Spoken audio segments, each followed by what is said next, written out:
Hello, everyone. Welcome to episode 4 of Conversations with Spirit. My name is Jai Govind. This is your channel for grace. Thank you for being here. Thank you for subscribing. Please share this video out. And if you would like to book personal readings with me, you can do so on my website, channelforgrace.guru. Follow me on Instagram and Twitter at Channel for Grace. And we are so excited tonight to talk to you guys with Danny from Northern Comfort Tarot about being an empath, our life experiences with being an empath, a toolkit that's going to help you guys, especially if you're an empath or if you think you're an empath, to kind of get through life on a daily basis. And then we're going to talk about what does it mean to actually be empowered as an empath. So like to use your empathy for, I guess, a good cause or a higher purpose. So I'm going to hand it off to Danny so he can introduce himself and tell you guys a little bit about himself, and then we'll get this conversation going. And while we're doing that, I'm going to be sharing it out myself. Hi, so my name is Danny. I'm from Northern Comfort Tarot. I strictly do tarot on my channel, aside from, I guess, Conversations of Grace, or Conversations with Spirit. And I've been an empath all my life. I found out in 2012, actually, and I consider that my awakening into my rebirth of who I was as this empath. And really, we're going to use this word tonight, empath. And I don't necessarily adhere to many labels, but for the sake of talking about what we truly are inside and that commonality that we have, we're going to be using the word empath. We're not here to piss anybody off. We're lovingly using it to kind of encapsulate what we're trying to talk about tonight. What do you Beautiful. think? Yeah. Beautiful. I love that. And I want to say hi to everybody in the chat before we get a little bit deeper. Nicole, how's it going? Shay, welcome in. Miss Joe, welcome in. JR, how are you? Stephanie, hello. William, all right.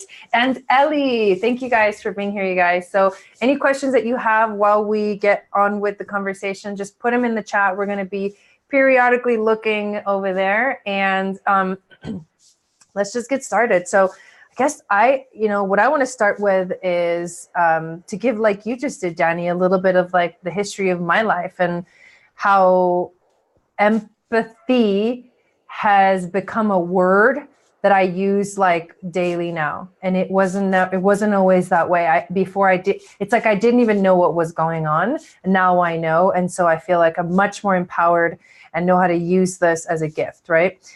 So I grew up I was born in Argentina, and I actually, my whole family immigrated to the US when I was about 7 or 8 years old. And that was, I think, one of the biggest traumas in my life. And I remember going through the transition of that, like being at the airport when we were in Argentina, and like, because back then, and this is like back then, there was no guarantee that our family was going to see us again, right? And this is like mostly my dad's side of the family. My mom's side of the family was in the US. So there was no guarantee that we were going to see each other. So it was like this crazy goodbye, And I remember being there and being so little around my family and all of the adults and feeling this intense, like, whoa, like some people, like pretty much nobody wanted it to happen. Everyone felt this intense grief and this intense confusion about life. And I remember feeling that so much that I think it caused me to be traumatized and feel like, there's no going back, like we're abandoning or we're being abandoned. So that was one of the first times that I really noticed that I had intense emotion that I was feeling.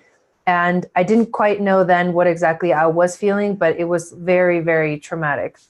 And then I grew up in LA with my parents being very like fearful of their kids getting into trouble because we weren't residents yet, and we didn't have like our papers, So I grew up with my mom telling me things like, you can't do the things that regular kids do, right? Like you can't do drugs, you can't do this, you can't go to parties, you can't have fun. You can't like hang out with other kids because of the chances that these things might be happening. And so it was like this fear that I always had. But, you know, besides that, growing up with like a parent that was always kind of infusing fear in me made it very difficult for me to like understand myself in a deeper way. And so I always kind of stayed away from things, which I think was actually a good thing for me being an empath. But at the same time, what I started to notice is that this like fear of being around other people kind of like intensified. And then I found myself like when I was in big groups or in classes or in things like that, like I was really uncomfortable. And I had like so many emotions that I almost wanted to hide. And so hiding was like so much easier for me Yeah. my whole life. I mean, this is, I mean, it's like you could go on forever, right? So mostly what I did when I felt really intense emotion, mostly was sadness that kind of scared me. I just like steered away from people, and I learned how to ignore those intense emotions because I thought that there was something wrong with me. I don't know if do you have that similar experience? Like at least before I knew what it was really confusing. That's where I'm getting at. Yeah, I noticed myself go into like a closing people out and just shutting people off, and me kind of going into my own space. When I Mm-hmm. was growing up, like looking back, when I found out that I was an empath, I read this really quick. I went to chapters and I found this kid's book, and there was like 50 check mark things that you can go through to see if your child is an empath. And I think I scored 46 out of 50. But Yep. yeah, looking back, uh, I was the class clown because Mm, class was terrible. It was a bad energy. And one way to turn it around was to make people laugh. And then I'd feel good because everybody be happy. So I'd feel right. so that was one marker. Another marker was I'd feel this great sadness, and I didn't know what it was. And a lot of times, really, what made me sad was that I could never be heard, and one of the fucking it was like a knife piercing my heart. One of the things that adults would say is children are to be seen and not heard. Oh, yeah. Oh, that was a killer because all I wanted to be was grown up. All I wanted to do was hang out with the adults most of the time. Didn't really understand what play was, you know? And I Mm-hmm. not necessarily I didn't enjoy playing, but I did I I, I was pulling away from people my age. And it's just that's how There was like an emotional maturity there that wasn't, that wasn't of me. I yeah. if you were to label it, it would be like an old soul. Mm-hmm. Mm-hmm. I was an Mm-hmm. old soul. Yeah. I think that there's actually, you know, when we look at like where does empathy come from, I think part of it is like I think it kind of comes with the job, you know what I mean? Like being a light worker. And we have done an episode on light work if you guys want to check it out. That's episode 2. But being a light worker, I feel like we choose it. Like empathy just comes with the job because you need to be able to feel. Maybe we can go into what is empathy, right? We need to be able to feel what other people are feeling so that we can have compassion. So I think you, the beginnings of me wanting to or getting a feeling from someone else was like when my great grandma passed mm-hmm, and my uncles were crying, and all I could think about, and I've this happened to me quite a few times while I was a child, but all I wanted was to take away their pain, or at least a piece of their pain, so I could so I could make them feel better. You know what I mean? Like I didn't want people to feel sad, and I wanted to take that pain away. I don't know if you've ever felt that way about. no, I have, yeah. Yeah. Well, it's almost like, so, you know, we grow up watching movies and stuff. And at first, watching scary movies was like this really exciting thing. And then eventually it turned into like disaster because I would watch a scary movie or I would be around something that, like, watching the news did that to me too. And all of a sudden I would be in this world of like fear, and I could feel I could feel what other people were feeling, and I wasn't even in front of them. And that's when I realized, whoa, this is something big. Like, this is more than I can handle right now. And that's when I started to become aware of it, in the sense of like, there's something really intense that's happening that is beyond what I can see, but I can feel it, right? And then my emotions have always been very strong. I've always been like a strong emotional child. I always flow. Like, I let myself, like, when I'm happy, you can tell that I'm happy. When I'm sad, you can tell that I'm sad. When I'm angry, you can tell that I'm angry. It's like, I've been really transparent my whole life with my emotions. However, I was also taught that I wasn't really, allowed to fully be in my power or fully explore the world in the way that I wanted to, because it was dangerous. The world was a dangerous place. Well, I grew up Christian, so everything was pretty much taboo, and I wasn't allowed to do anything. So, yeah. For an empath, that when you put an empath in a box, it just right away dims our light. Right. And I feel like it's all connected. Yeah. Like it's like you're taking a piece of us away. That ability to be a free spirit, so to speak, right? That is our true essence. Start hacking away at that and putting us in a box. We end up putting ourselves in boxes. We can even jump from, we're freeing ourselves from a box that our parents, let's say, created for us, a belief that we took on as our own. So we free ourselves from that belief, and then we put ourselves in a different box of our own doing. Right? Yeah, exactly. So yeah, you can end up feeling truly frustrated, and like, that deep sadness that every empath has within can just grow and grow and grow. So like tonight we're going to try and talk to you guys about how to get through that and to a better place. There's one thing that I do remember my dad saying to me when I was really little, or not when I was little, but later on in life.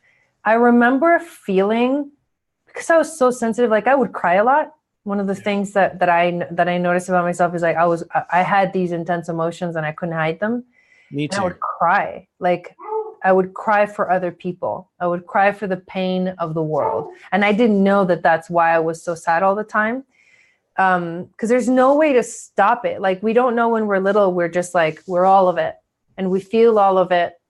And we don't know what's going on. So it's kind of a confusing, gray area for little kids. And if you have a parent that has no idea what's going on, it gets worse. Yeah. And back then I remember crying myself to sleep quite a bit.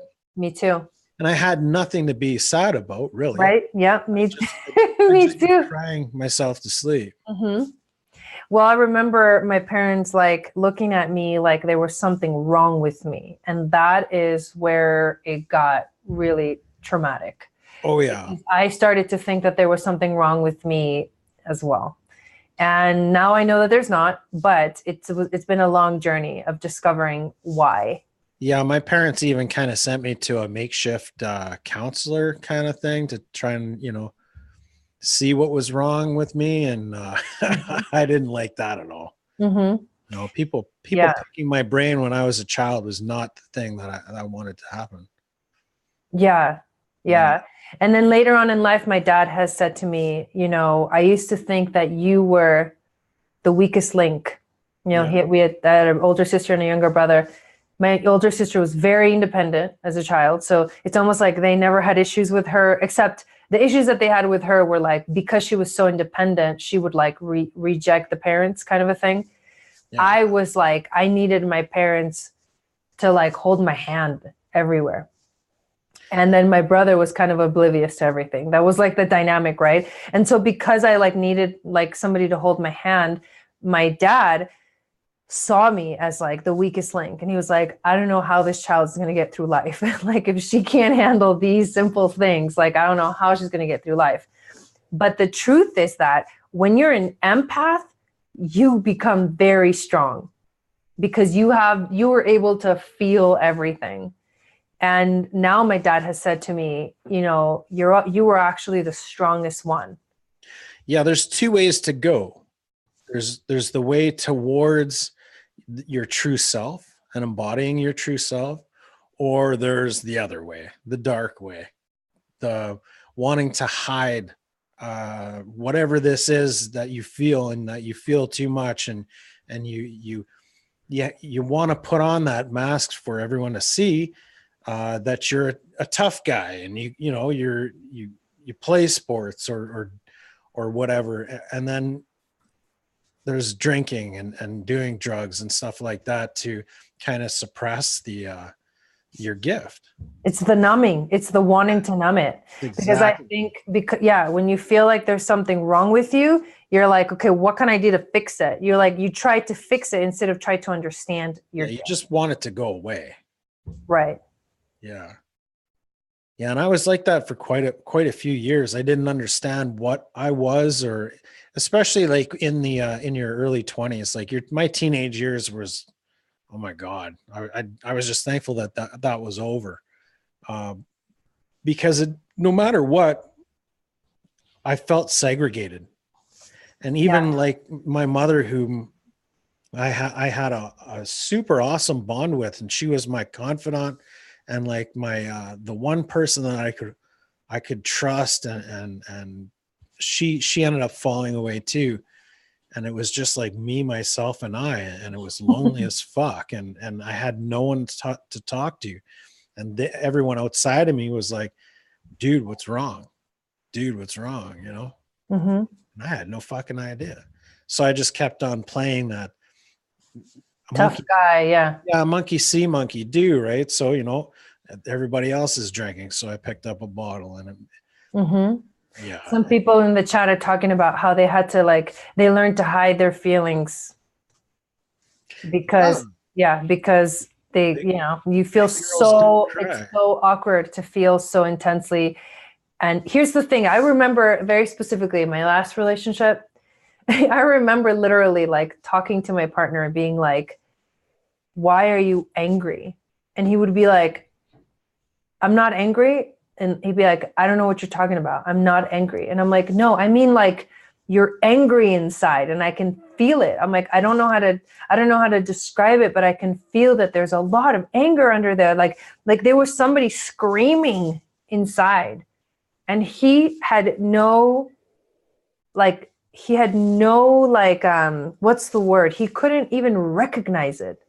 Yeah. It's like, that's how much people have pushed their feelings aside, their needs aside, right? And it becomes this balled up emotion that just ends up exploding. You know what I mean? Yeah. That ends up being the work that we have to do, right? So once we recognize that we are an empath, right? And it's almost like we get lost in this word, and we're like looking up things and learning new things and all that stuff, but we're still caught in that there's phases, I would guess. You could categorize it as phases, but we're still caught in the external world, and then this new internal world that we're trying to create safer spaces for us. And not being able to cry in front of people, or shedding all these restrictions that we've been programmed to. It's rough. Yeah, it gets rough. Like we've been programmed to operate in a perceived to be, what do you call that? Accepted way, in society, of you get a job, you do this, you don't show your emotions at work, you leave you separate work from being at home. You don't, like all these different laws and rules that we have to adhere by just to operate functionally in a society that's fucking ill. Right. So then what ended up me being classified as, oh, well, you have depression, anxiety, ADHD, or whatever have you. I end up putting labels on that and trying to find out what's wrong with you, and then shoving the pills down your throat. Then medicating. Yes, exactly. So what I want to do is go through and talk about like what is an empath. So like you might be an empath because I want to make it like very like clear for people who are kind of like, I think I might be an empath, or like what is empathy really? Wow. My God, you might be an empath if. I mean, I can share with you like the things that I discovered, about myself, my life. And, the first thing that comes to mind is this idea that you can go from zero to like really intense emotion, seemingly out of nowhere. That's one of the things. Yeah. It's like 0 to intense out of nowhere. And and the thing that we don't realize a lot of times is that the emotions that we are feeling, those intense emotions, a lot of times they're not ours. We have this gift of being able to feel what other people are feeling. And a lot of times when there's like events in the world that are tragic, we will feel what, like as a collective, what people are feeling that are involved in those events, things like that, right? I think one of the best things that I ever did was I stopped watching the news. Yeah, me too. That's it. Like, I don't really care. Whatever is out of my control, I have no say. I have no ability to change it. So I'm just like, it's not for me. I can't do it. And most of the news is fake anyways. So. Well, that's the thing about it. Right now, it's almost like this conspiracy to like just keep people in this state of like freak out mode. Yeah, makes you freak out. Yeah, fear. Keep them in fear, and like fear. I was in that when going throughout my childhood. I was in fear, and that didn't serve me at all. Like, if anything, it made me fucking crazy. Yeah. It'll make an empath. It'll like go crazy. It did for a while. It did. I did go crazy until I needed to like pull it back in and be like, what the fuck's going on? Okay. I think I can, I started to see the things that were like really bringing me down. And I started to notice the difference between what I was feeling, like what was mine and what wasn't mine, and the things that actually caused more negative emotion in me. Another, I'm just going to kind of slowly just kind of go through my list while we talk of how you can tell if you're an empath. Sure. And another one is this intense sensitivity to other people's emotions, which is what I just mentioned, that we tend to feel very strongly what other people are feeling, even if they don't acknowledge or they don't realize that that's what they're feeling. Because we do like hide stuff behind the surface. We tend to feel those things. Yeah. That's and another way. If you've ever said in your life, I wish I could take some of your pain away, and that is a clear sign that you're an empath, because like nobody does that. Right. Mm-hmm. Nobody wants to take your hurt away. Mm-hmm. They feel sympathetic for your pain. And I really feel I understand what you're going through, or I can't even imagine what you're going through, but we'd say something like, I can feel your pain, or like under our breath, God, please just give me some of their pain so that it's that much more bearable for them, like that's how you're an empath. Mm-hmm. Yeah. You feel for other people. Yeah. Mm-hmm. It's easy for you to feel the suffering of others. Mm-hmm. And another one, and we'll get to some of those questions that you guys are posting up in a moment, but another one is it's difficult for you to be in public places. I mean, like where there's a lot of people, it tends to be a little bit too much, like stadiums full of people, big events with big crowds, or even just the mall. What's that? Even just the mall. Yeah. It's exhausting. Like me, when I go to the mall, it's like, I know what I want. I run in there, I get it, I get the fuck out. That's it for me. Exactly. There's no such thing as browsing in my life. Right. And it's funny because I actually, I embody the feminine and I fucking love shopping. Yeah. But now it's become like online shopping. Right? It's like the best invention ever. I don't even go into the store. I'm just kidding. Oh my God. Yeah, like I can handle big crowds. Like I can handle rock concerts and stuff because everyone's focusing on something that's absolutely awesome, right? Mm-hmm. So there's that light within that just like shines, and I can actually have a good time. But if I was like I cannot, and it was a small gathering, but it was like all candidates night or something. Mm-hmm. Oh my fucking God. Oh my God, the lies and the deception and everybody's schmoozing and I was sitting there at the bar and I'm like vibrating. I'm vibrating and I look over to my buddy and he's like, vibrating? Oh, I had to go. I can't fucking be here. And I said, what's the most expensive tequila you've got? To the bartender, and he says, oh, Don Julio or whatever. I says, I'll take a double, and I fucking slammed it back, and then I was okay.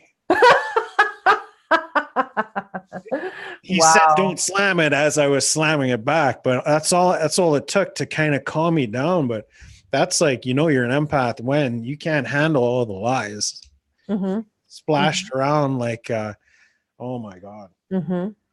Yeah, and most empaths have that social anxiety. Yeah.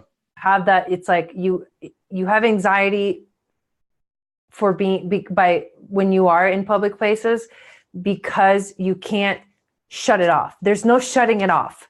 There's only numbing yourself, like alcohol, drugs, pharmaceuticals, whatever you use, even food, like whatever you use to like try to numb it, it's never going to go away.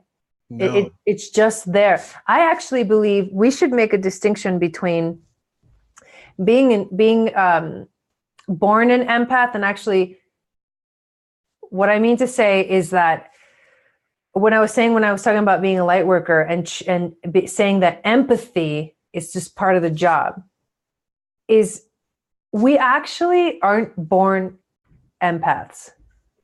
I feel like we choose our family and we choose the experiences that we have in early childhood, so that, which mostly are like emotional traumatic experiences that teach us how to be empathic. They force us to be empathic, and that's how we learn to be empaths. Oh, they flick the switch. Because in the beginning, it's like you're born just knowing the law of attraction perfectly.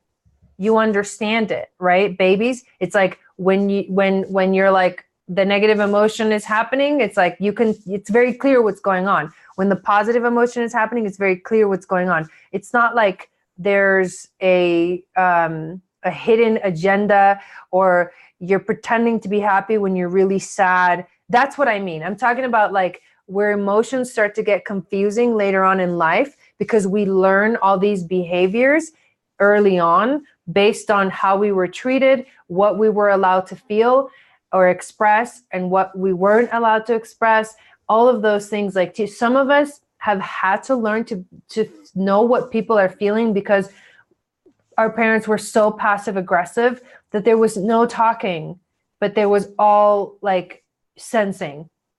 Like it's like that part of you that knew that intuitive ability to feel into things got stronger because it was forced to become stronger.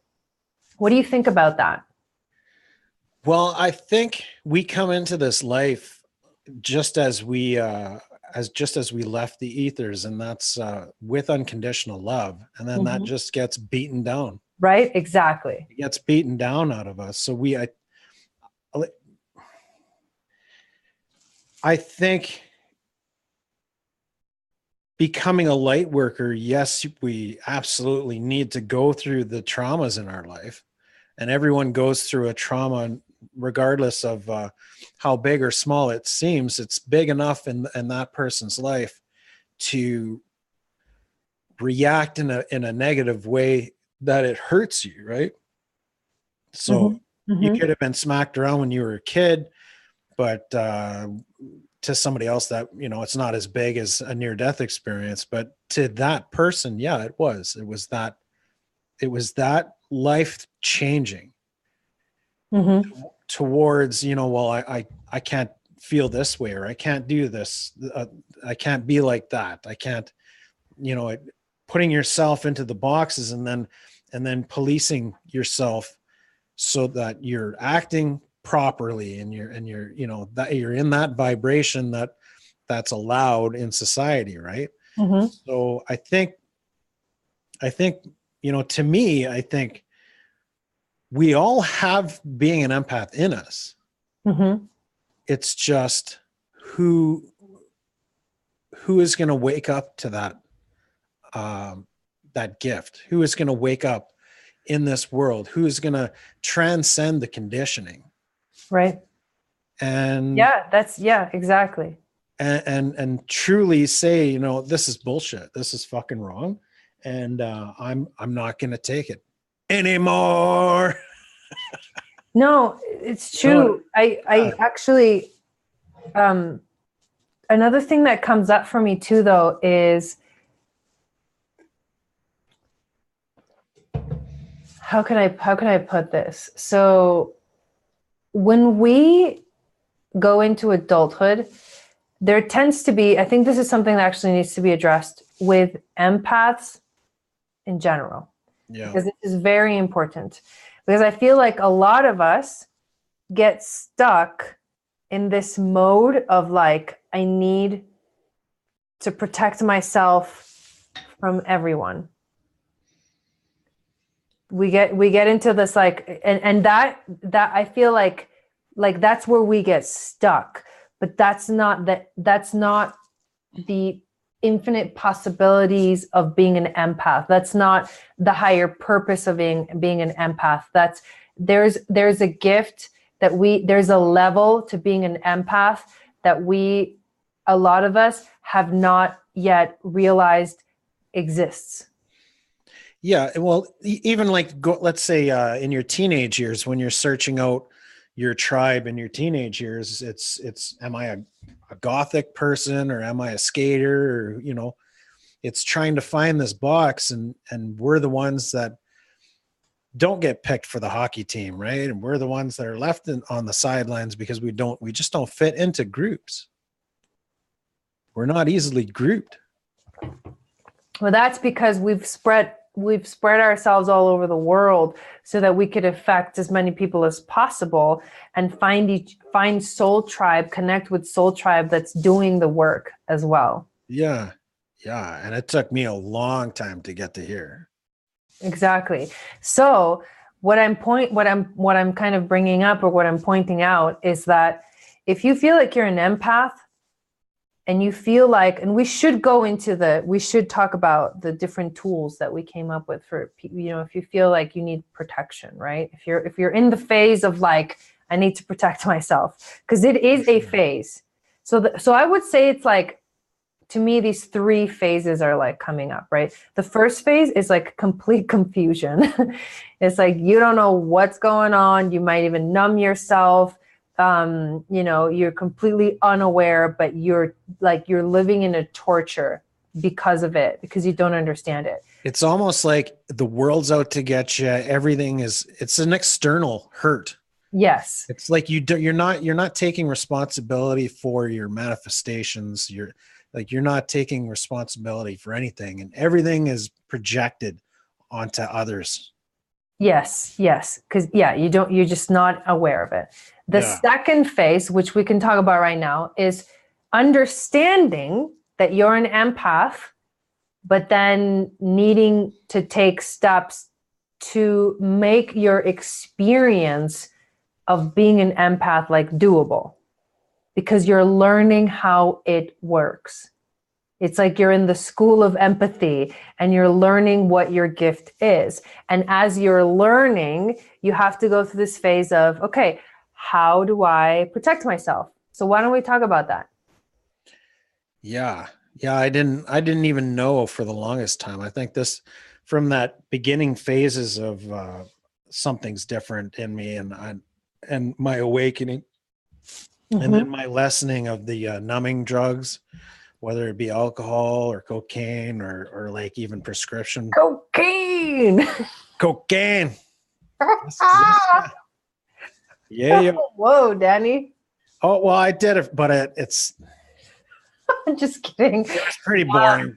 It was a boring drug because you always needed more, and it was just like it's a pain in the Oh ass. shit, that's funny. Yeah, but like whatever your drug was, right? Like trying to numb it, but you know that there's something there that's something that's worth not numbing. And I Yeah. went, and then I was like, okay, well, I'm different. I accept it. Mm-hmm. And I Googled the fuck out of it. Anything and everything. I Googled it, man. I Googled everything. And Judith Orloff comes to mind. There were she's a psychiatrist, so she kind of like, it was kind of interesting to see it from a psychiatric kind of point of view, Mm-hmm. because we are labeled with different its or ists or whatever, like whatever, but like depression and ole, choo choo. Anyways, so um, one of the biggest things that I found was that I needed some way to control it because I was all over the place. Hmm. And I didn't want to be all over the place anymore. And I didn't necessarily want to take hardcore drugs to zone me out and turn me into a zombie type of thing, right? So uh, the protection modes I found were, there was two types. There was one where it would totally block out, imagining a ball of white light that's Mm-hmm. encompassing me, Mm-hmm. surrounding me, and completely Mm-hmm. uh, of unconditional love. Mm-hmm. And in gnarly times, like when you're in the middle of and you're going into a panic attack mode, that bubble can help big time. But there's also other ways too, and I'm sure you've got a few to share as well. But the other way was the flow through method. And really at first it was just, I needed some way to stop this. I needed some way to start looking outside, like protecting me so I could see things instead of just react all the time, right? Right. Usually in tears. Uh, Right. so that white light was perfect. The other way was the flow through method, where you're allowing emotions to flow through you freely. And this message, or this took a little while to get used to, and then only holding on to what you wish to hold on to. You Mm-hmm. know? And what that does is it teaches you to be selective. You can be selective. Mm-hmm. You can transcend the negative or the lower vibrations. It's not really negative. It's just their lower vibrations. You can allow them to flow right through, and then choose to take in as a part of you the higher vibrations, Mm-hmm. which empowers you and lifts you up even further, type of thing. So those were the two that I found that were kind of helpful at first, Mm-hmm. but still shit can get gnarly real quick. Well, when you don't understand what's going on, it kind of hits you. It feels like out of left field. It kind of comes up out of nowhere. But when you start to realize what it is and that you have this gift and it's not a curse, it's actually a gift, you start to want to understand it. And I think one of the most important things that you can do if you feel like you're an empath is always check how you feel. Yeah. Oh, just constantly check how you feel and don't deny how you feel. Like, don't force yourself into situations where you know you don't want to go in there just because you want to please somebody. Like, don't make yourself do things that you know you don't want to do. That's hard because most people don't understand empathy, especially if they're not empathic. They do not understand it. If you have someone, if you have people around you that understand empathy and are able to be sort of what's the word, like loving, they love you for it and they understand it and they give you the space that you need to make the decisions that you need to make. That's the ideal situation, right? But most of the time, the people that we're around do not understand, and so all they can do is really judge. And that's where the judgment comes in of like, oh, she's too sensitive, or he's too sensitive, like he can't handle the word, he's too like delicate, or she's too delicate, and then it becomes a judgment instead of a respect thing. Because if you're able to check in with how you feel and truly listen to the instant response, you will know instantly whether it's a yes or a no. Your emotions will tell you. And if you ignore that, that's on you, kind of a thing. I feel like that to me is the number one tool that you can use if you feel like you're an empath. Absolutely. The going into a situation, really, I think one of the biggest issues I had was boundaries. Yes, let's talk about boundaries. It's a big one, and I struggled with boundaries. Oh my God, all my life, really. Really, my last girlfriend was the one that she was always putting up walls, right? Well, we can't do this, we can't do that, you can't do this. Like, you can't rub my feet anymore. You can't. And I'm like, we can't talk about this, we can't talk about that. I'm like, holy fuck! Like, what can we do? Like, we can't really do anything anymore. Just say no. And it was like it got to the point where, like, okay, well, this relationship's toast because, like, fuck, I can't do anything. So I really took a look at boundaries and what they are. Mm-hmm. And what I came out with was, if you're imposing something on someone else, that's manipulation. That's not a boundary. When you're enacting something for yourself, that's a boundary. A boundary is for you. It's like, okay, I know these people are toxic. My boundary is I'm only going to, if I have to go there, I will go there and visit them. And if I have to get something or do something, I will only stay until I feel like I need to leave. And then I will leave. I won't cross that boundary of me staying and getting triggered or taking on these energies. So a boundary that you set is in place for you to adhere to, not for others. And it was like, ooh, I don't know. Like, it's kind of iffy. And like, we can argue the fact too, as well. Like, by all means, because I'm still learning this myself. But like, let's say I'd go over to my grandmother's house, and as soon as I get there, I don't know if anybody knows, but I am Canadian. It's just another label that's been thrown on me. But I'd go to my grandmother's house, and she's got CNN on, and Donald Trump this, Donald Trump that, and she's talking about Donald Trump. And I'm like, holy fuck. Like, I had to tell her, I'm like, look, when I'm here to visit you, right? So what I'd appreciate is that, the TV can be on, but I'm not really going to listen to that. And I tell myself I'm not listening to the TV. I'm not going to get caught up in that shit, even if that's what she wants. And I'll tell her that I'm not really big on watching CNN. And I'll also tell her that I don't want to talk about Donald Trump, and it's not you. It's just, it really personally, and why I can't talk about Donald Trump. And I'd explain to her why I can't talk about Donald Trump, because it hurts me inside. And I start getting, and you're teaching the people that love you how to treat you. And that's what boundaries should do. They should teach others how you kind of operate.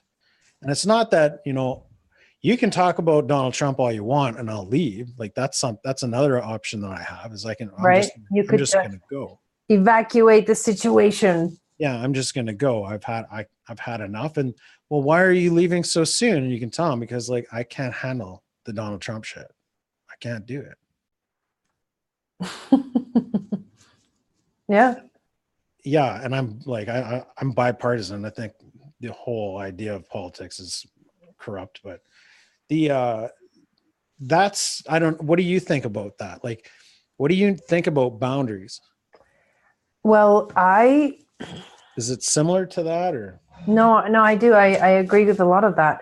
So I feel like when you experience an emotion to something, or emotional reaction to something, and for example, like the example I gave you about someone invites you to a party, yeah, and you instantly feel like, oh fuck, no, I don't want to go. Yeah. But then your mind starts to go, well, this is my friend, and I could possibly take care of myself by, making sure that I can leave if I need to. Or you start making all these excuses when the answer was no, I don't want to go.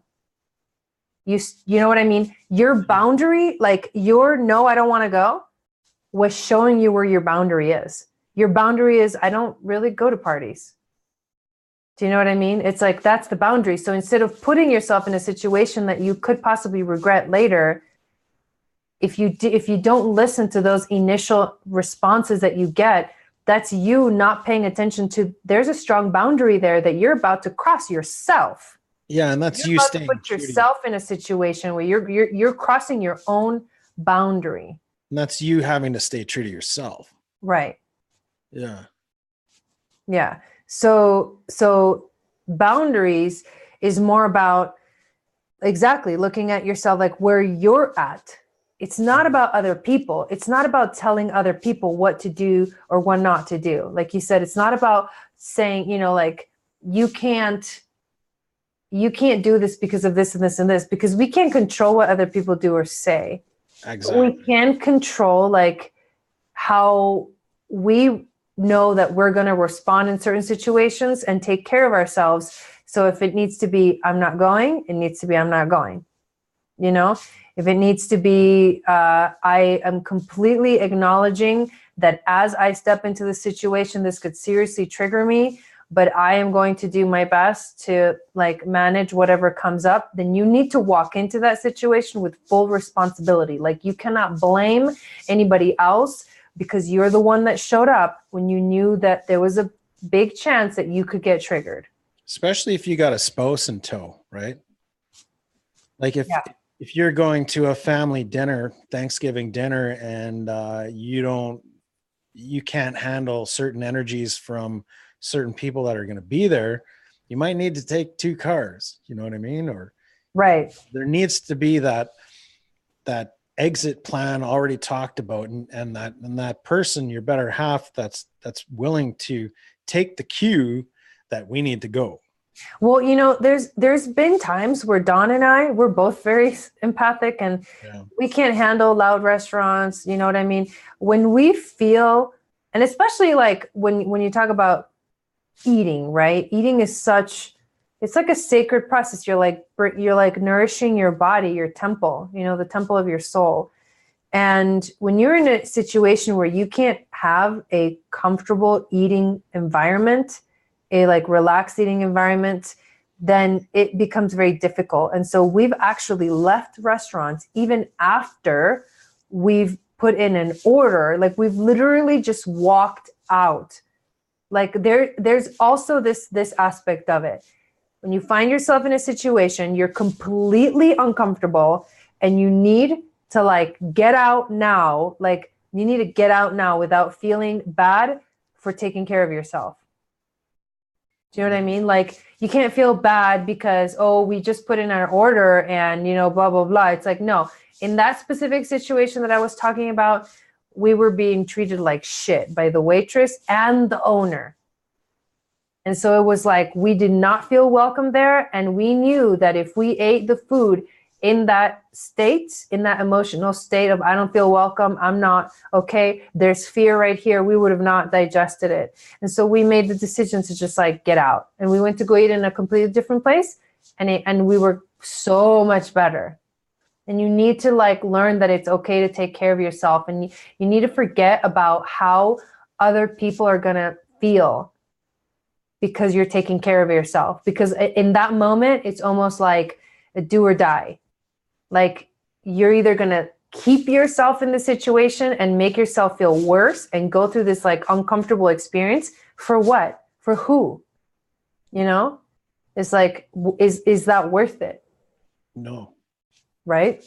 Not at all. No. Not at all. Because like you go home and then you feel like shit and you allow yourself to feel like shit. And how you long? continue to, you know what I mean? And then it becomes another added thing that you did to yourself. Like now you did this to yourself and you knew you shouldn't have, you know what I mean? So there's a fine line between like, and we're talking about, you know, taking care of ourselves, protecting ourselves. So we're talking about the phase of empathy where you need to fully trust what it comes up, what instantly comes up, that instant reaction. And you need to not give a crap who's going to think what of what that instant reaction was. And that's us stepping into our power. And it's like being so comfortable with who we are that we can actually say how we feel.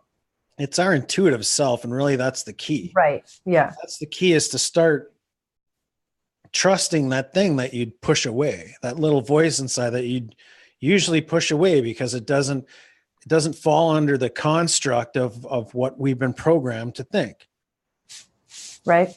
But it's that voice, that inner voice that is you. And staying true to that inner voice is what's going to empower you in situations like that as well. Somebody just said, yeah, culturally, that is such a challenge sometimes. And that's the truth. It's like, we're trailblazers. That's what we need to realize. Yeah. We're literally trailblazers. Like we're learning how to live in this world as empaths in this freaking really socially anxious world that forces us to do things that we don't want to do because of norms, cultural norms, social norms. It's like we're learning how to live in the world, but we're really not of it.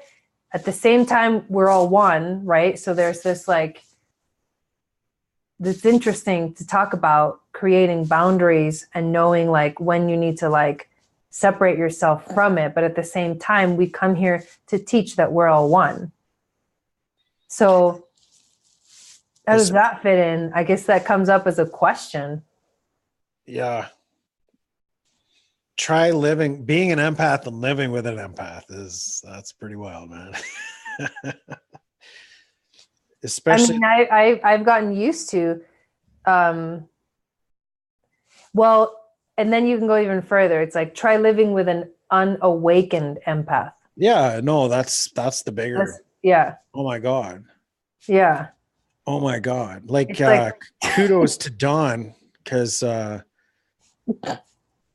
that's a big pill to swallow. And even like being friends with an unawakened empath, you're like, you can kind of show them through talking about yourself and how you feel, and how others come to you and stuff with all their baggage and unload, and you can kind of show them glimpses of like, yeah, man, that's what I go through. but then they choose the other side, right? And they choose to continue to drink. Right. And, Right. Yeah. and there's a point where you're like, I can't fucking do this. Like physically, I had to just like say, you know what? I can't be your friend. Or Well, you need to leave, or like, I need. the craziest thing about, I mean, if I can share a story from my past, So it's like sad. my last relationship, everyone around me, every night, pretty much every night, was either drinking or smoking weed. And I don't do either. Like I a long time ago, I just know that when I do anything like that, any kind of substance that alters my consciousness a little bit, I feel like I'm removing myself. Like people talk about doing, drugs and stuff, and especially marijuana and a lot of plant medicines and stuff. And they talk about how that connects them. And for a long time, I've realized that, and this is my own personal journey. So I'm not talking about in a general way, like I feel like this is how it is. This is how it is for me.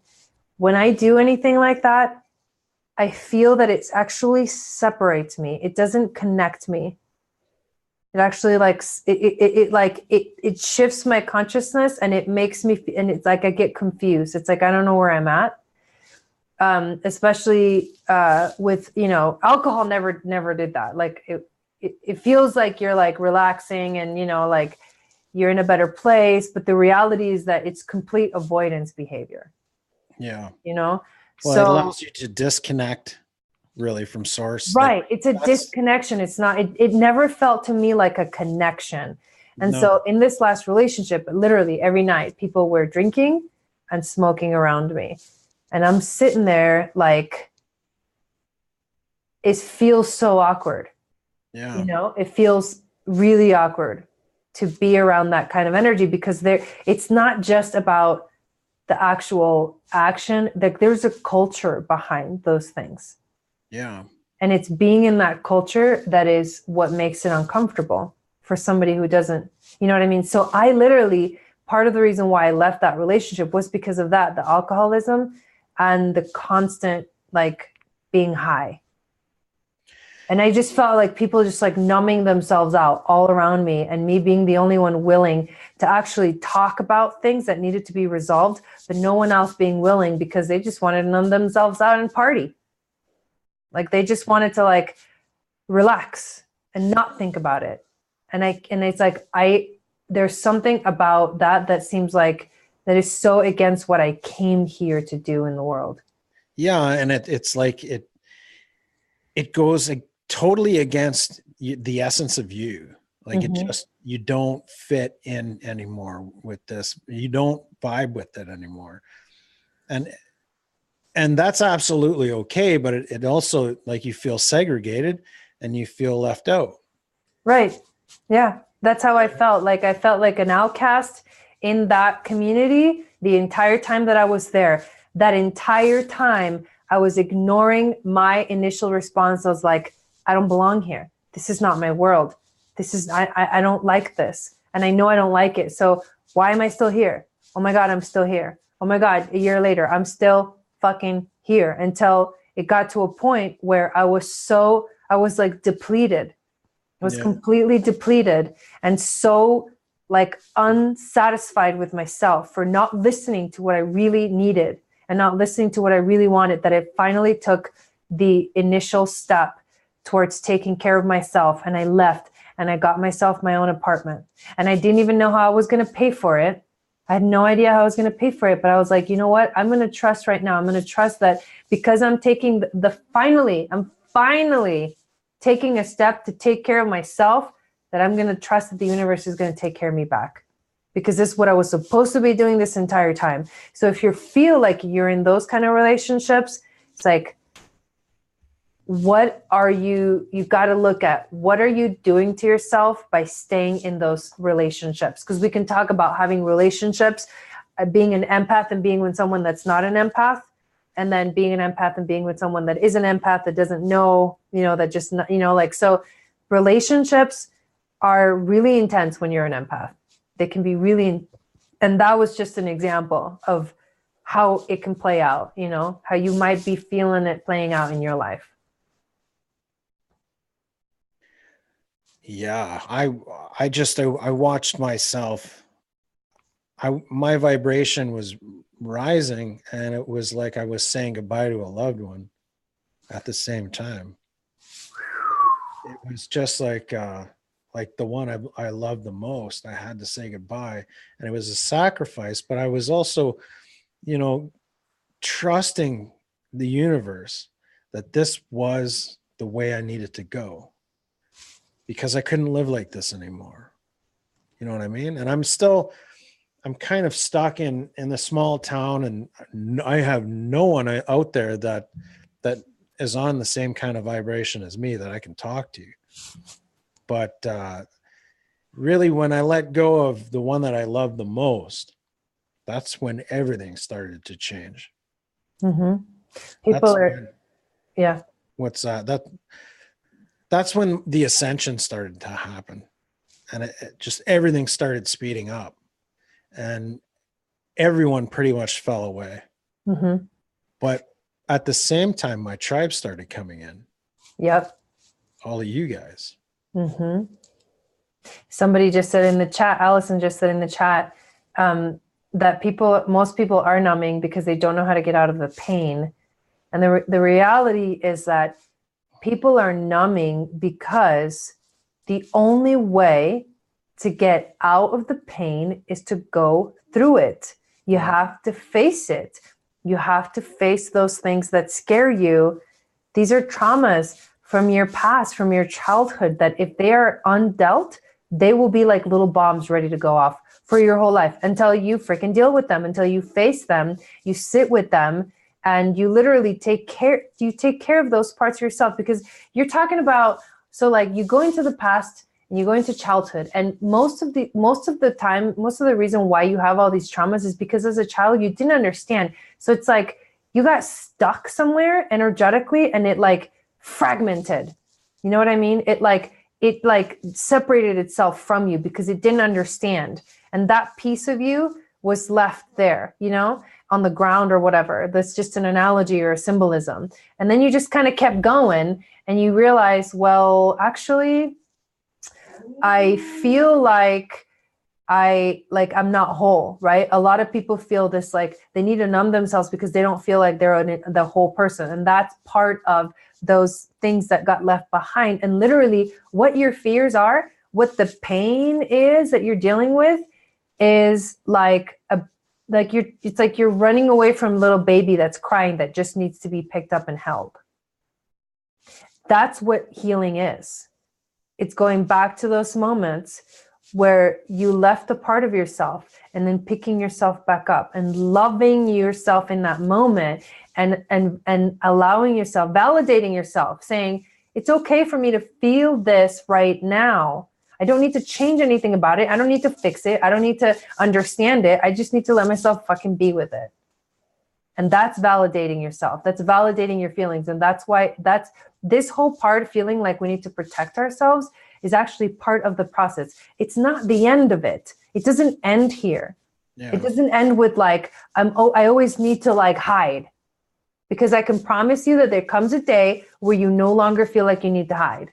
And it's not because all of a sudden you got this like magical power and you were able to turn it off, the empathy switch, and you can like go out and be in the world. It's not like that. It's because you step into a completely new level of understanding what empathy actually is. Yeah. And I, like, one of my biggest fears is being alone. Yeah. Being alone with yourself. And when you get to a place where you're comfortable with yourself and you love yourself unconditionally, and you allow yourself to cry, and you allow yourself to sleep for a week, and you allow yourself in that state of allowance, that's when you start to love yourself. Self-love, like, you can laugh if you want to, but self-love was the hardest fucking thing I ever had to learn. And you would think that it would be no laughing matter. you would think that it would be the easiest thing to learn, but it to me was me God, even when I thought I was loving myself, I was still talking under my breath about myself. Oh, you're such a whatever, or oh, you could have did this way or that way or whatever, right? Mm-hmm. And it took it took my last girlfriend like doing that under her breath for me to actually see through the mirroring process that, you know, I'm not putting up with that from her, but I'm putting up with that from me. Mm-hmm. And that's not acceptable either. Mm-hmm. Mm-hmm. Because I'm supposed to love myself unconditionally. And I thought I was, but I absolutely wasn't because of even that. But it's okay because it's in steps, right? And a lot of it is Right. like throughout the day, every time when you do cognitively watch and listen for these things that you putting yourself down or you not being nice to yourself, and you say, no, that's the old me. I'm not doing that. I love me and I love who I am. And even though I'm learning things, I am not perfect. No one is. Mm-hmm. These little things that I'm learning and I'm going through is making me stronger than ever. Yeah. And I am strength embodied, and I'm here for a purpose, and I love myself. And even if that's all I can do is love myself in this moment, that's what I'm here for. Mm-hmm. Exactly. So to continue or to finish off with this list of tools, to use, because I think most of us are either in the face of denying our feelings, or we're in the place of like, we finally understand that we're an empath and we're learning how to take care of ourselves, how to manage this gift, right? So some of the things that I've used in my life to help me when I feel overwhelmed, when I feel like, okay, I need to get out of here, I need to take a break. Like sometimes I'll do a live broadcast, or I used to go live on Periscope all the time. And it's draining, like the magi readings, you know what I mean? Things like that can get really draining. And so some of the things that I've used in my life to help me get through these times of overwhelm are like saging, Palo Santo. There you go. Danny, you're hilarious. Like smudging the energy, like clearing the space energetically with those tools. Sage basically clears negative energies out, and then the Palo Santo invites your spirit guides in. That's kind of how that works. And Palo Santo also clears, but it's more of like calling in. You're like calling in the soul tribe. I take showers or I take a bath, because water is the closest vibration to source energy that there is. So when you submerge yourself in water or cleanse yourself with water, it'll literally like clear you. And we are made of, I don't know how much % water, but you know what I mean? It's like you take care of the water within you, you use the water that's on the exterior to cleanse you, and it's like magic. So some of the things. Other things are like crystals, like having crystals around. I mean, I have crystals like all around me. I have, little symbols of things that are amazing. I have like crystal jewelry, right? So like I make malas and I wear malas all the time. Right now I'm wearing this tantric mala that I made. It's made with labradorite, and labradorite allows you to like step into like the magic of the world, like the high priestess energy. And so crystals are alive. And when you wear them on your body, you are infusing your aura, especially with tantric malas more than anything else. You're infusing your aura with the energy of the crystals. And so it becomes sort of like an energetic protection. And then another thing that is important is to pay attention to the moon cycles. Remember we talked about this? When we were getting ready for this video, we talked about how look at the moon and what's going on with the moon, like the cycles, the nature's cycles, like where, like some, you know what I mean? Why don't you say a little bit about that? Well, 3 days before and 3 days after a new moon or a full moon is really when everyone starts getting sensitive to the shifts that are happening. And I can pretty much, without looking at a calendar, I can say, yeah, we're going into a full moon, or yeah, we're going into a new moon, just by really staying sensitive to how people are reacting to you and how, like out in the world kind of thing, or how you're acting even. Mm-hmm. And I'll add a little side note there, because I just remembered of the moon center. So if you're a woman and you are, you have this extra sensory perception that goes even beyond being an empath.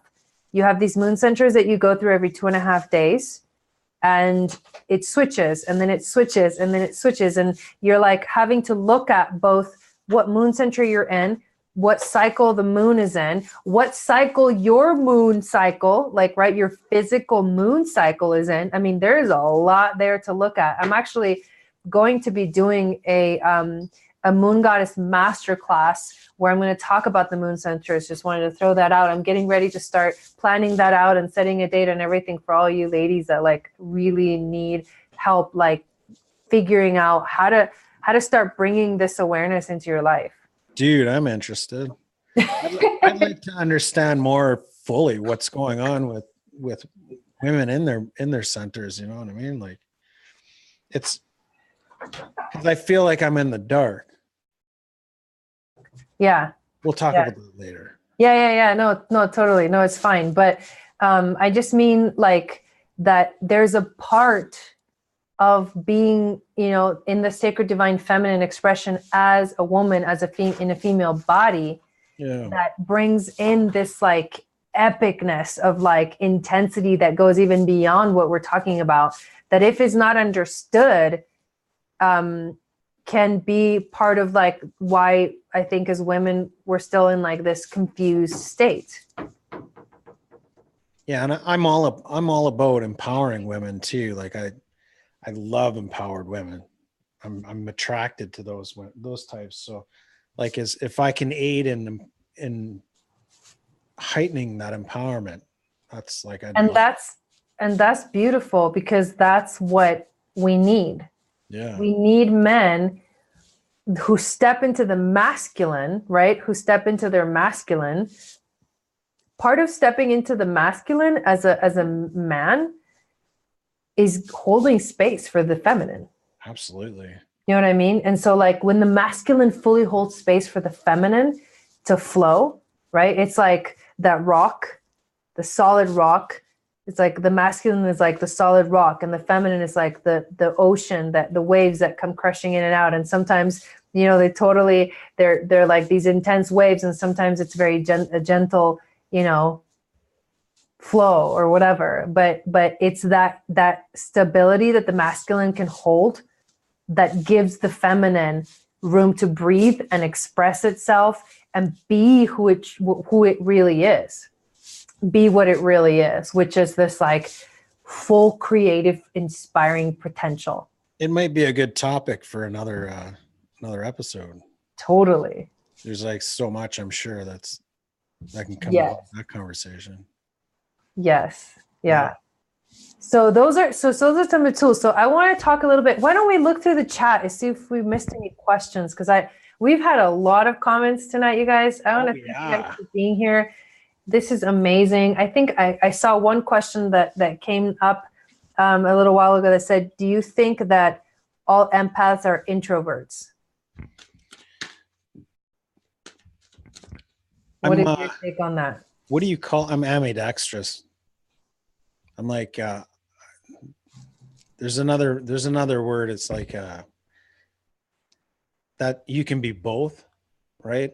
And the reason why I'm both is sometimes like I have to take control of the situation in order to turn the vibe around so I can actually fucking stay there.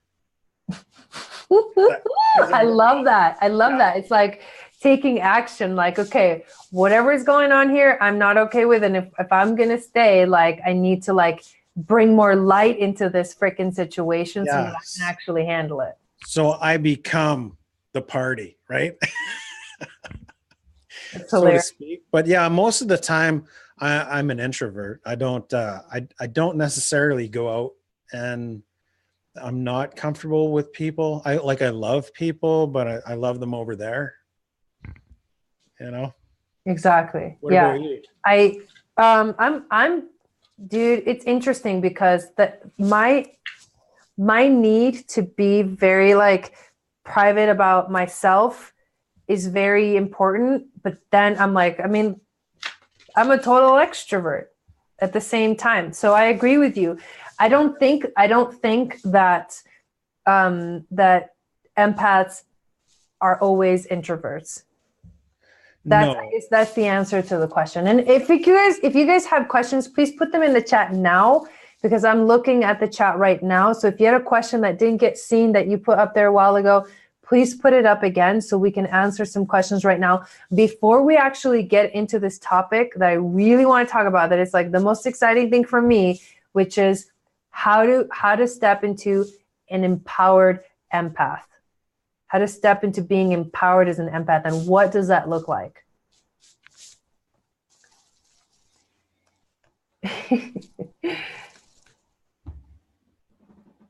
It's so funny, you guys. I'm pulling some cards. Oh yeah, okay. Do it. I got mom cracking up. Well, that's cool, Jess. I feel honored. Mom's got to get back in front of the camera on Whispers of Grace. I think she's coming. She's coming in front of the camera tomorrow, right, Jess? Cool. And then Sunday we're doing Magi ratings with Jess as well, right? Is that still on? Yeah. Cool, dude. Cool. Well, as you pull cards, I want to bring up this topic of how do you step into being an empowered empath? Because the truth is that being an empath is a gift. It's not a curse, although we like to think it is. It's not a curse. It is a gift, and you can learn how to use your gift to bring more light to the world. Right? Yeah, and I think there is a turning point when you actually start, like, if you have to protect yourself, or if really it's just an acceptance, right? That, okay, look, dude, I got this thing. And if you start looking at it as a gift and learning how to use it fully, then you kind of release yourself out of that victim mentality of, it's a burden, and I don't want this anymore, and God have you forsaken me kind of energy. Like that's something big that needs healing too. If you're an empath, is really accepting that and nurturing the true essence of you and your gift. Mm-hmm. Yeah. Not Danny. Dewey said, is there a definite way to hear that voice? What voice are you talking about exactly? What voice? The voice of what? Yeah, because that'll help me be able to answer that question better. What cards you got? Did you get anything good? Dude, I've got decisive action, isolated and alone, conflict and competition. Really, it's a message that's coming out, letting go of heavy burdens and allowing that spark from within. So the Knight of Swords and taking decisive action is taking decisive action and knowing that you are not alone, and you are not isolated. And the conflicts and competitions that come forward that you're standing in each day through this struggle mentality of like, this is a fight to be who I am. Well, you're not necessarily a fight, and you can let go of that burden and allow that spark from within that makes the gift, that the gift is there. Allow that to grow, because there's so much success in recognition. It says success and recognition. There's so much success in recognizing that this is who I am. Letting go of the deception that you're not, that you're crazy, because you're not crazy. Letting go of that, being put into all the boxes that people want to put you in, and the inner thinking that you're different and you need medication, or you need listening to the voice of the soul. Thanks, Don. And purging all of that shit that you've known to be true. letting go of all those boxes, stepping outside of those boxes, and making sure that wherever you're stepping into, you're not stepping into another box that you've conveniently made for yourself. These are all beliefs that we hold on to, and that really tear us apart inside.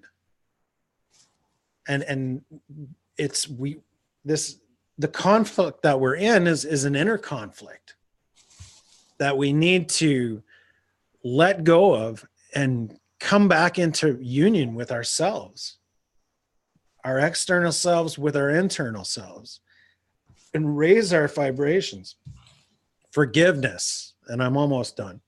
Forgiveness is number one, is forgiving yourself and giving yourself that space to breathe. Loving yourself for all that you've been through. And you might have gone through some gnarly shit that you probably should have went to jail, but you didn't. Maybe you did. And you paid your dues. You need to forgive yourself for all that in the past, because the past is really what's where depression comes from.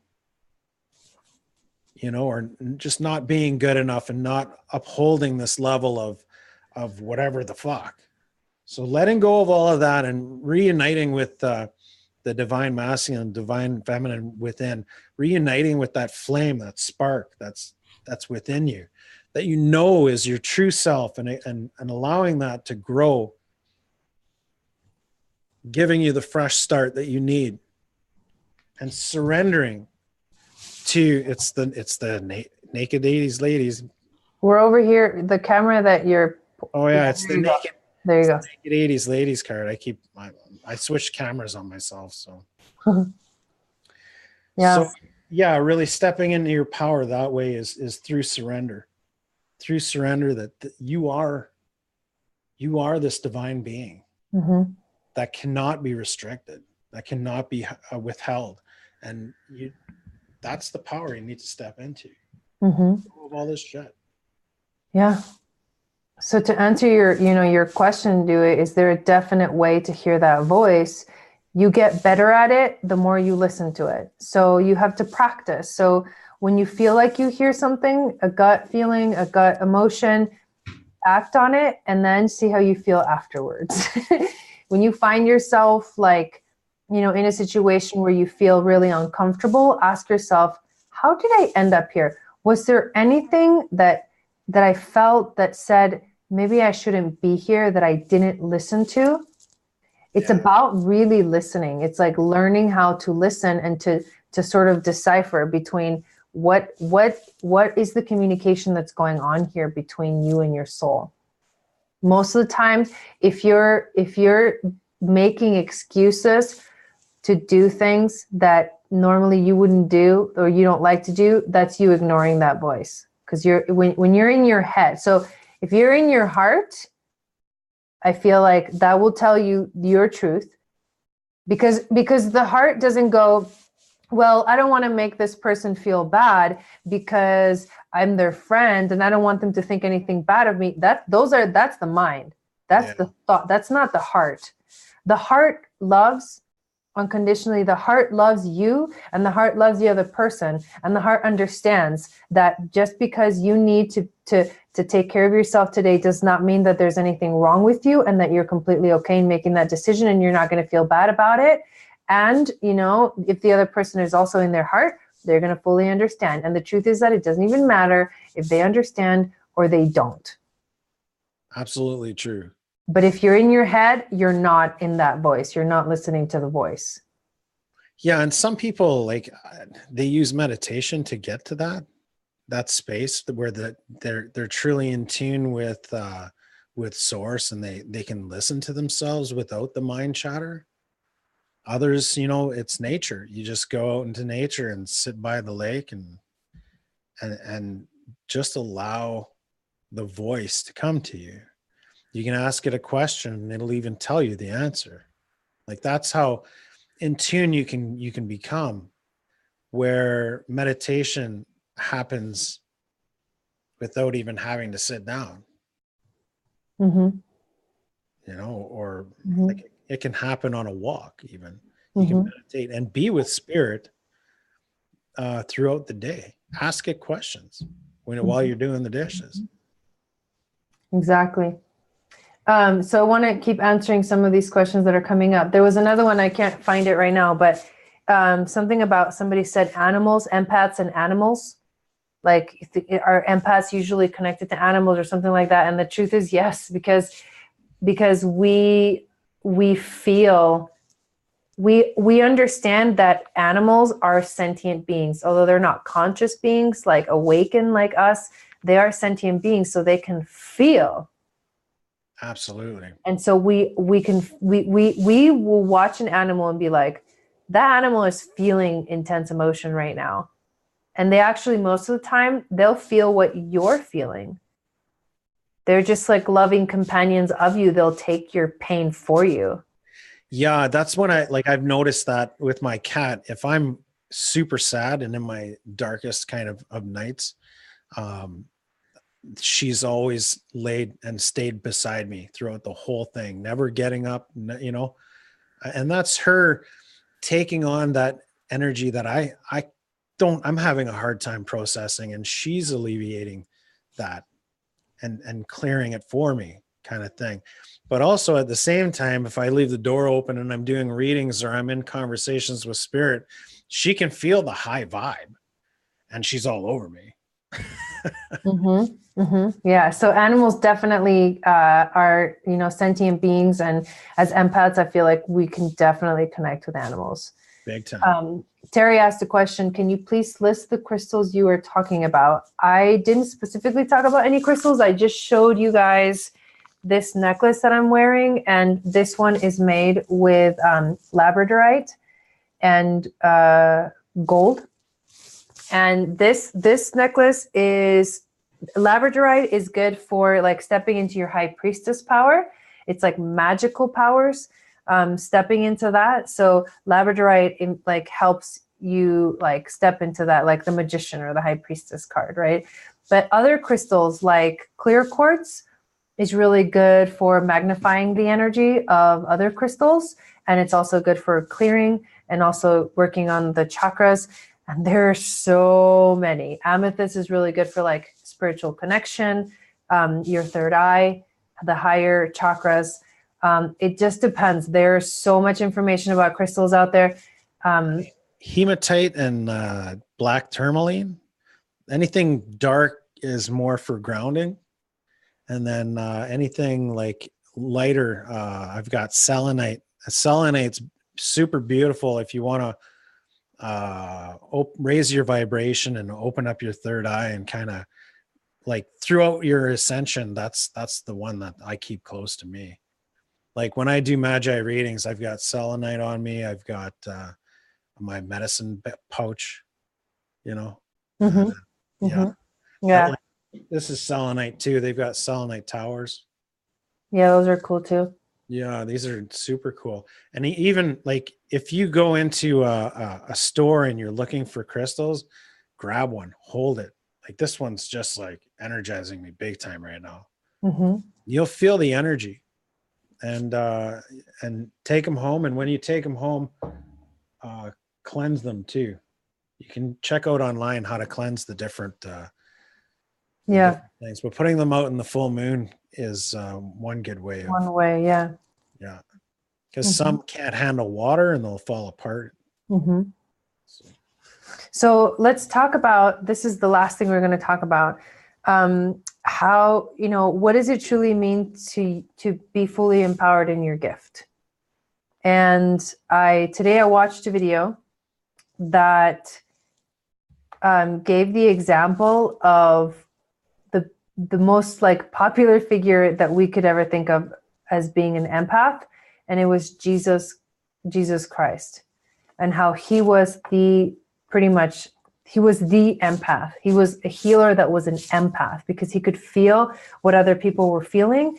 And he wasn't afraid to be in the same space with other people that were feeling negative emotions. So now we're going to talk about like, what's the next level, right? Yeah, it's level. Not necessarily protecting yourself with white or rose. It's being fully an embodiment of this divine love. And Mhm. Jesus is such a perfect example because he would literally walk into, places where very sick people with like leprosy or whatever, and he would not be afraid of getting like contaminated or whatever, right? And he would heal these people. And the reason is because he had this awareness and he could see the ultimate potential of those people. And he did not see them. He did not see what was wrong with them. He saw the potential of what could be of them, like that they really are divine love, ultimate love, and they have that strong connection. And so his awareness made it so that that's how he was able to perform the miracles. His awareness of it made it so that he would literally walk into a room completely fearless to what would happen, Yeah, not see, I the was just going to darkness. say that transcending fear is, Right. Yeah. So he was able to transmute the energy, take it in. It's almost like take it all in and like give it back as light. That's really what empaths are for. yeah, man. Like, can you see it? Can you see how this is such a powerful gift and a powerful tool where you literally can like walk in a room and freaking like see what's going on, but at the same time, just like change it just by being there. It's intense, but this is like next level. Like if you guys are like, okay, I don't want, do you want to live your life feeling like you need protection from everything forever? Like, no. No. No, that's like that. Can you see that phase is a phase? It's not the end of it. Absolutely. So like that's kind of what I'm bringing up right now is it doesn't end here. Like it doesn't end with you having to protect yourself for the rest of your life. Because you know what happens? When we get stuck in that I need to protect myself, we get stuck in almost like we're like a victim mentality. Like Yeah. we can, it's not always, but we can get stuck in like, oh, well, I'm a victim and I can't do these things and I have to hide and I have to protect myself. You know what I mean? And it's like, well, when does it ever end? There's got to come a point where you rise above that and then you step into like a whole new level of being an empath, which is we don't have to hide anymore. Oh. Yeah. And that's what people call Christ consciousness, like Right. ascending to Christ consciousness Mm-hmm. is a goal. But even Christ himself said, you have more power than you can transcend even the power that I have. You can become even more than Christ consciousness. You can ascend even higher. And I think it's something that we have. I think it's beautiful that we have that ability to go above and beyond. We're not bound. The only bindings that we have are like the what is that? The Eight of Swords. Right. We're blindfolded to what surrounds us, which is and what's kind of holding us back is also what can free us. Those swords that are acting as like a barrier between us and freedom can also be what frees us if we rubbed up against them and freed ourselves from the bind. So what this is really all about? What this is really about is, as an empath, healing yourself, healing your traumas. Yeah. Like stop feeling like you're a victim. Stop feeling like you have to protect yourself all the time, right? You might be in that phase where sometimes you're going to have to make those decisions. Like we said, okay, I got to leave. I got to go. I can't be here. I recognize I'm triggered. And then you got to go through the phase of like facing that fear that comes up. But the truth is that it's about healing yourself. And as you heal yourself and as you heal your traumas, you're going to step into your powers and realize that there's no need to protect yourself anymore, because you recognize beyond this physical time space reality what's really going on. It's like you are Neo. The triggers are the way through. The triggers are the truths that you need to heal, Mm-hmm. that you need to face, and that is your way through. Mm-hmm. We'll say, well, the way that the way to the kingdom of heaven is through your shit. So when you get triggered, And that is how we bring heaven to earth. absolutely.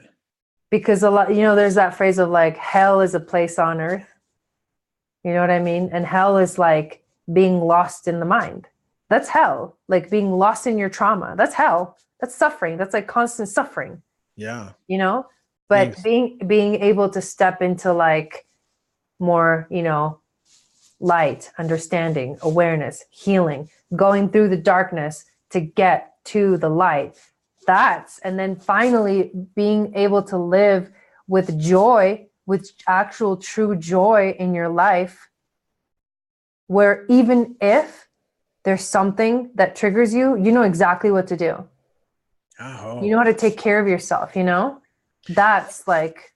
Yeah. And standing outside of it, like not reacting is like number one thing that you don't want to do is react to your trigger. You kind of want to stand outside of it and look at it and really hold it and caress it and say, spend time with it. Even if you have that opportunity, you can even do it afterwards, but really talk to it and find the source of that trigger. What really, when was the first time I felt you? I love you. I love you. And I really would like you to guide me to the first time I felt you, because I have a new mission for you.